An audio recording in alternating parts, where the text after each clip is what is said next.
Le vieil Henry est un résident de notre maison de retraite. Il joue à la loterie chaque jour, espérant gagner. Un jour, comme d'habitude, il allume la télévision pour vérifier les numéros, mais ce qu'il ne s'attendait pas à voir, c'est que plusieurs numéros étaient gagnants. Lorsque le dernier numéro a été annoncé, il a eu une attaque cardiaque, trop excité. Lorsque Mary et moi sommes arrivés, Henry était déjà mort. Mary a vu le billet de loterie dans la main d'Henry. Les numéros correspondaient exactement à ceux à la télévision, un gain de 6 millions d'euros. Mais je n'y ai pas trop réfléchi. Je pensais juste qu'Henry était bien malchanceux, gagnant juste avant de perdre sa vie. Mais à ce moment-là, Mary m'a proposé de partager le gain avec elle. Je n'avais pas envie de faire cela, car c'était de l'argent d'un mort. Je n'avais pas encore dit quoi que ce soit, qu'un autre soignant, Jamie, est arrivé. Mary n'avait pas vraiment l'intention de soulever ce sujet, mais je l'ai directement mentionné. Ils ont rapidement convenu de diviser l'argent en deux, mais je ne voulais vraiment pas prendre l'argent d'un mort. Heureusement,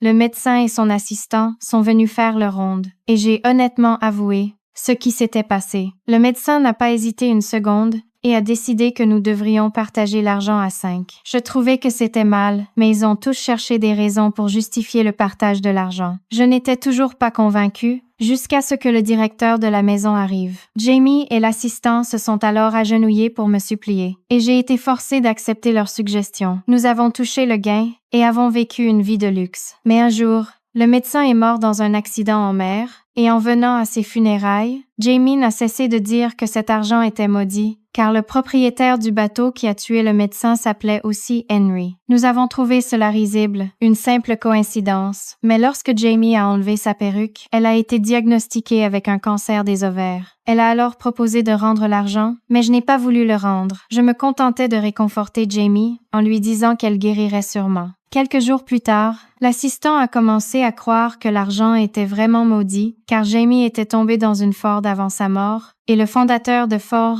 s'appelait Henry Ford. Elle a été transportée à l'hôpital situé sur la rue Henry Boncacker.